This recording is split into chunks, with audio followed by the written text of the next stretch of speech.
Chers amis du monde ludique, bonjour. Ça faisait longtemps que j'avais pas fait de vidéo parce que j'ai pas le temps, j'ai pas les idées et que là c'est l'occasion de vous présenter quelque chose que j'ai partagé hier en photo, qui a fait un peu râler les gens en disant pardon, pourquoi tu ne montres pas plus des photos comme ça, on en a rien à foutre, explique-nous.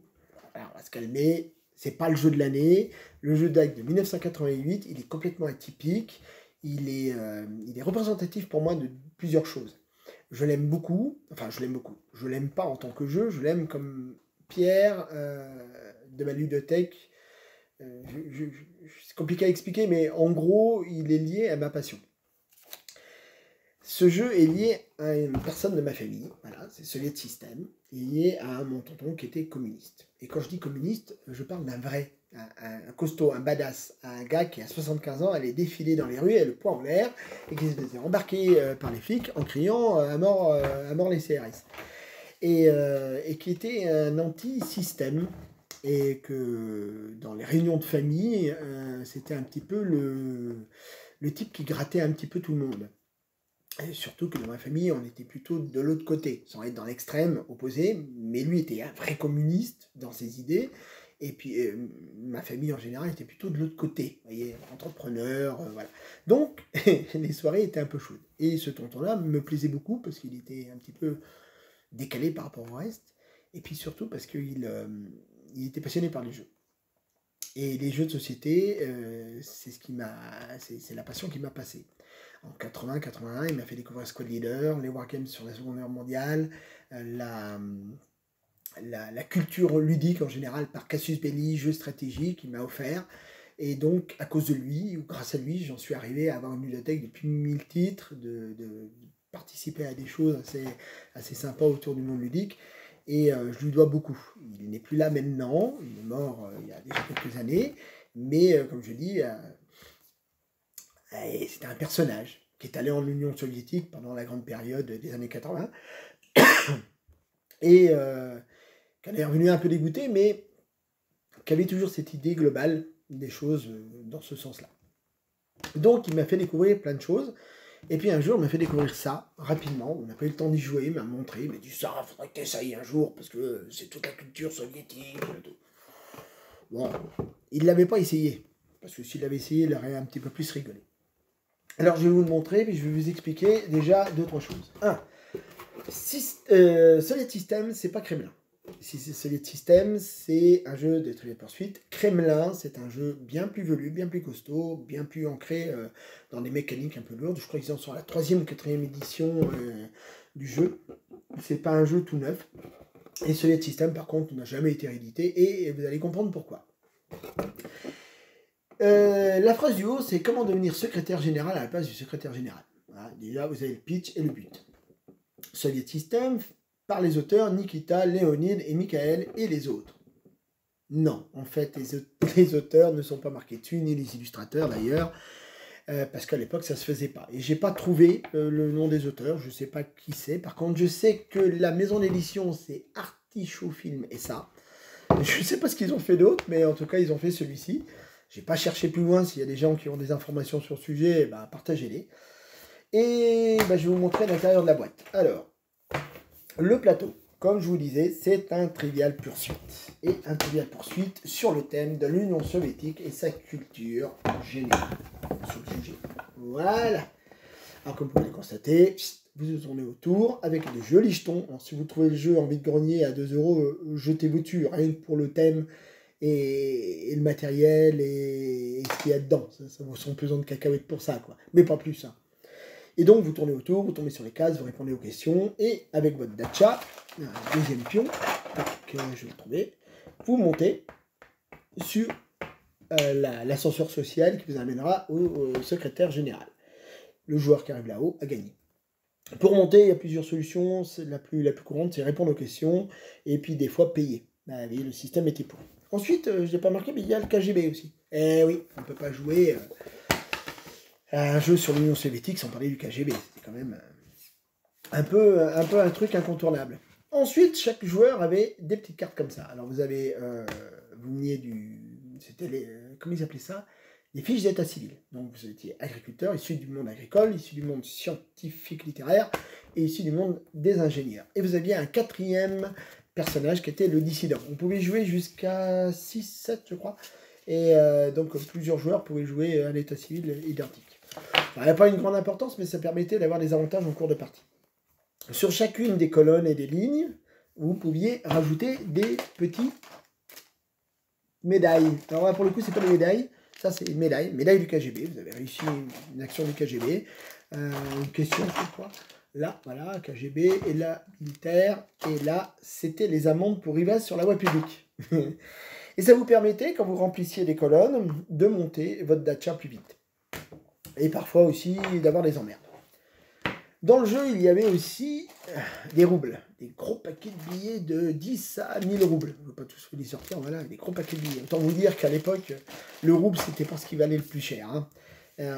J'ose même pas faire la conversion maintenant, parce que ça piquerait un petit peu les yeux. Et puis des oreilles. J'avais ce tonton qui était revenu de l'Union soviétique, avait ramené des billets et des pièces, et ça ne valait rien. Il aurait pu avoir des gros problèmes parce que sortir de l'argent de l'époque de l'Union soviétique, c'était condamnable, et très fortement condamnable. C'était la prison et le goulag. Vous aviez un paquet de 500 cartes, je crois, de questions, ouais, 500 cartes de questions, je crois, et diverses et variées. Alors, beaucoup étaient très complexes, très compliqués à répondre, d'autres étaient beaucoup plus simples. Mais globalement, si vous n'aviez pas une culture générale bien soutenue sur le sujet, vous ramiez tout le long. Sauf que, il y a une petite mécanique assez amusante, c'était celle de acheter les questions.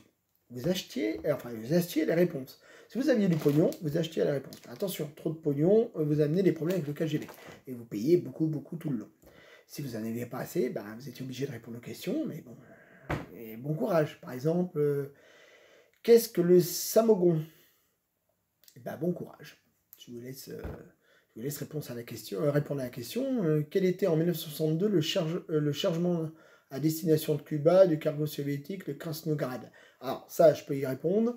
Si vous connaissez l'histoire, c'est assez simple, mais il y en a d'autres qui étaient beaucoup plus compliqués. Peut-être en trouver une plus complexe. Voilà. Depuis quand l'URSS entretient des relations diplomatiques avec l'Iran? Par exemple, bon courage. Bon là, une plus simple qui était le petit père du peuple. Bon, c'est simple, mais il y en a d'autres. Quel est le nom du grand patron du KGB pour une fois allié objectif de James Bond dont tuer n'est pas joué? Si vous ne savez pas, vous ne répondez pas.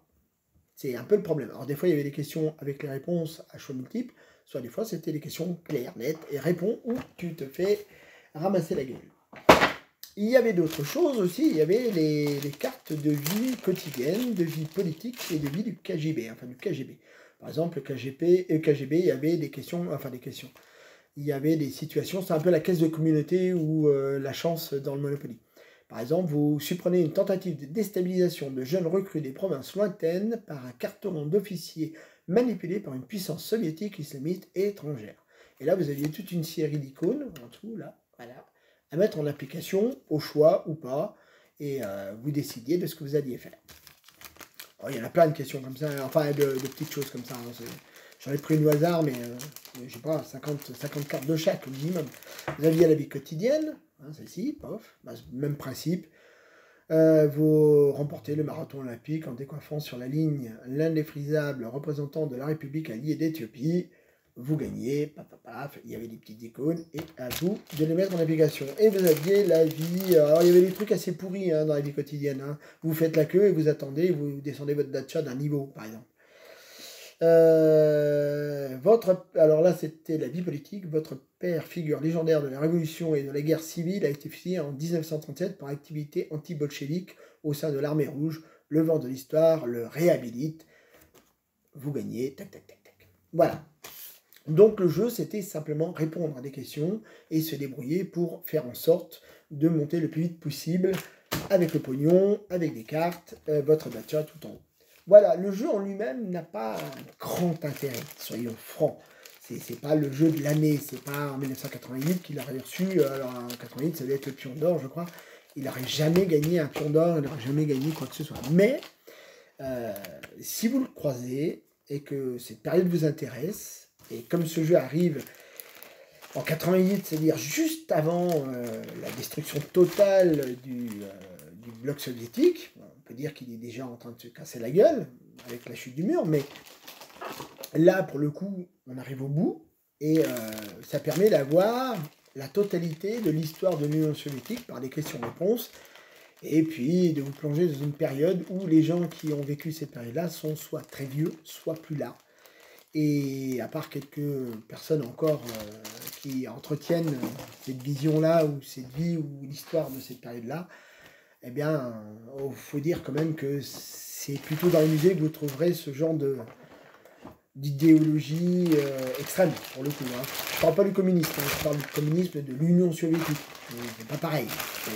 On ne va pas faire de la politique encore, mais voilà, l'Union soviétique, c'était très particulier. Donc voilà, en gros, je ne crois pas qu'il y avait d'autres choses. Je ne vous ai pas montré la règle de jeu, mais la règle de jeu, voilà. Oh, c'est 4 pages recto verso ou 5 pages recto verso. Et puis avec plein de petites règles, parce que je ne les ai pas toutes dites. Par exemple, vous aviez l'interrogatoire. Si vous faisiez attraper par le KGB, vous deviez répondre à 3 questions. Si vous répondiez pas, à 2 questions sur 3. Si vous ne répondiez pas, vous redescendiez, et puis vous pouvez vous retrouver au goulag, perdre votre argent, etc. Vous aviez les médailles de distinction, ce que je vous ai expliqué tout à l'heure, et les condamnations. Trop de condamnations vous amenaient dans une situation problématique. Si vous étiez avec trop d'argent, c'était un problème aussi, vous deviez payer en permanence. Par contre, si vous n'aviez plus d'argent, là c'était la faillite, et là, vous vous écrouliez totalement. Donc en gros, voilà, il n'y a rien d'autre à dire que ça, et si encore une fois vous tombez sur le jeu, et pour 2 €, je vous conseille de le prendre. Ça vaut son petit pesant de cacahuètes. Moi, c'est pour des raisons personnelles, comme je vous ai expliqué, familiales et personnelles.